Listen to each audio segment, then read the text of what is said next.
अस्सलाम वालेकुम दोस्तों, मैं हूं डॉक्टर अरसलान और आज की वीडियो में हम डिस्कशन करने वाले हैं ब्लॉक नोज़ के ऊपर कि या नेज़ल ब्लॉकेज भी आप इसको कह सकते हैं कि होम्योपैथी में इसका क्या ट्रीटमेंट है। हम जानेंगे कि इसके कॉजेज़ क्या क्या होते हैं और होम्योपैथी कैसे इसको इफ़ेक्टिवली ट्रीट कर सकती है रूट कॉज को ख़त्म करके।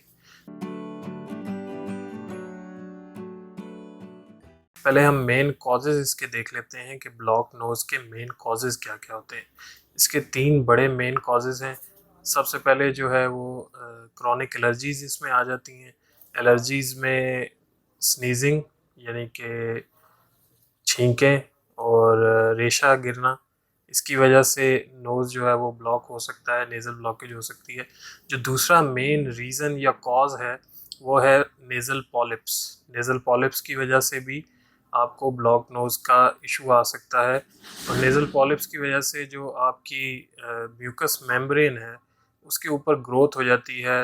जब इरिटेशन कॉन्स्टेंटली होती रहती है तो उसकी वजह से वहाँ पे ग्रोथ हो जाती है जिसको नेज़ल पॉलिप्स कहा जाता है।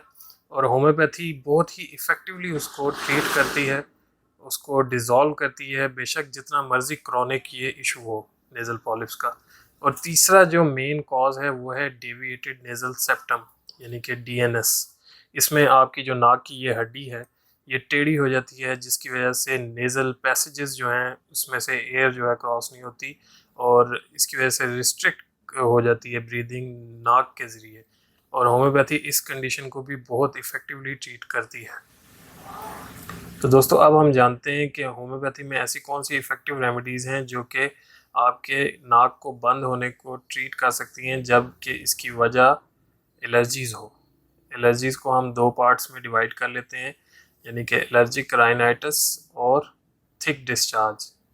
एलर्जिक राइनाइटिस में जो सिम्टम्स होती हैं उसमें छींकें होती हैं और रनी नोज़ होता है, पतला डिस्चार्ज होता है। और दूसरा जो एलर्जी की वजह से हो सकता है वो थिक डिस्चार्ज हो सकता है यानी कि गाढ़ा रेशा जो है वो पेशेंट जो है इसकी कंप्लेन करता है। तो एलर्जिक राइनाइटिस में जो मेडिसिन यूज़ होती हैं वो डिफरेंट होती हैं।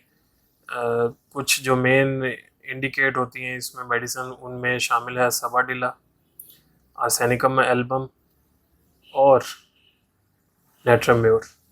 और अगर आप एलर्जिक राइनाइटिस के ऊपर मेरी दूसरी वीडियो देखना चाहते हैं जो कि कंप्लीट इस टॉपिक को कवर करती है वो भी आप इस चैनल पे देख सकते हैं। इसके अलावा थिक डिस्चार्ज जो है एलर्जीज़ की वजह से उसमें जो मेडिसिन काम करती है इफ़ेक्टिवली वो है काली बाइक्रोम। काली बाइक्रोम में रेशा जो है वो गाढ़ा होता है और अगर रेशा जो है गले में गिरता हो तो उसके लिए जो मेडिसिन इफ़ेक्टिवली काम करती है वो है हाइड्रास्टिस। तो ये आपने खुद नहीं लेनी, आप किसी भी अपने करीबी होम्योपैथिक डॉक्टर से कंसल्ट करके ले सकते हैं। अगर आप हमसे ट्रीटमेंट लेना चाहते हैं तो आप हमारे दिए गए फ़ोन नंबर्स पे हमसे रब्ता कर सकते हैं और इस कंडीशन के लिए इफ़ेक्टिवली ट्रीटमेंट ले सकते हैं। तो दोस्तों अब हम जानेंगे कि जब आपका नाक बंद हो नेज़ल पॉलिप्स की वजह से तो वहाँ पे कौन सी होम्योपैथिक रेमेडीज़ इफ़ेक्टिवली वर्क करती हैं। तो पहले हम जान लेते हैं नेज़ल पॉलिप्स क्या होता है। नेज़ल पॉलिप्स आपकी नाक में म्यूकस मेम्ब्रेन जब ओवर ग्रो हो जाती हैं इरिटेशन की वजह से उसको नेज़ल पॉलिप्स कहते हैं। दोस्तों इस टॉपिक के ऊपर भी मेरे चैनल पे वीडियो मौजूद है, अगर आप इस टॉपिक को कम्प्लीटली देखना चाहते हैं तो उस वीडियो को देख सकते हैं। नेज़ल पॉलिप्स में जब आपका नाक बंद हो जाता है तो वहाँ पे जो मेडिसिन्स काम करती हैं उसमें जो टॉप ग्रेड रेमेडी है वो है लेमना माइनर।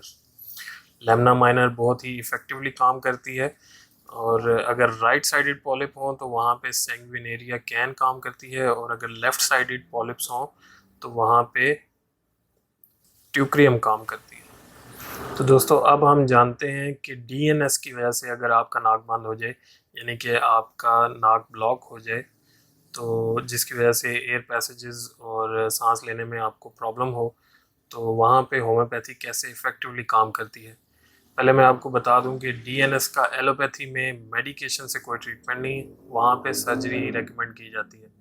लेकिन बहुत सारी जगहों पे सर्जरी जो है वो रेकमेंडेड नहीं होती यानी कि कई जगहों पे माइनर सी जो आपकी ये नाक की हड्डी है ये टिल्ट होती है, टेढ़ी हो जाती है तो उसकी वजह से नेज़ल ब्लॉकेज नहीं होती, उसके साथ साथ एलर्जीज़ भी चल रही होती हैं। बैक वक्त जब दो चीज़ें चल रही होती हैं, यानी कि या नेज़ल पॉलिप्स हैं वहाँ पे, या एलर्जीज़ की वजह से जो आपका नाक है वो ब्लॉक हुआ होता है, तो सर्जरी होने के बावजूद भी मरीज़ को का जो नाक है वो बंद रहता है, तो इसीलिए वहाँ पे सर्जरी रिकमेंडेड नहीं होती। और मेरी ये रिकमेंडेशन है कि आप सर्जरी करवाने से पहले किसी कॉम्पिटेंट होम्योपैथ से ज़रूर रब्ता कर लें, ताकि आपका डीएनएस जो है इफ़ेक्टिवली ट्रीट हो सके। और हमारी भी क्लिनिकल हिस्ट्री में काफ़ी सारे पेशेंट जो हैं वो ठीक हुए हैं डीएनएस के। इसमें जो मेन दवाई काम करती है वो काफ़ी सारी हैं, लेकिन जो मेन हैं उनमें अमोनियम कार्ब, कल्केरिया फ्लोर और हेक्ला लावा एक ऐसी मेडिसिन्स हैं जो कि इसको इफ़ेक्टिवली ट्रीट कर सकती हैं। इसके अलावा पेशेंट की मियाज़मेटिक हिस्ट्री, जो कि एक कॉम्पिटेंट होम्योपैथ ही ले सकता है, वो डिसाइड करेगा कि इसके अलावा और कौन सी मेडिसिन का एडिशन इसमें करना है।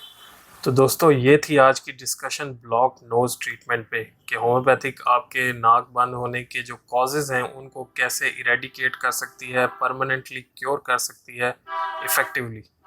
दोस्तों, ये जो वीडियो है ये इंफॉर्मेशनल पर्पस के लिए है। आप सेल्फ मेडिकेशन बिल्कुल भी ना करें।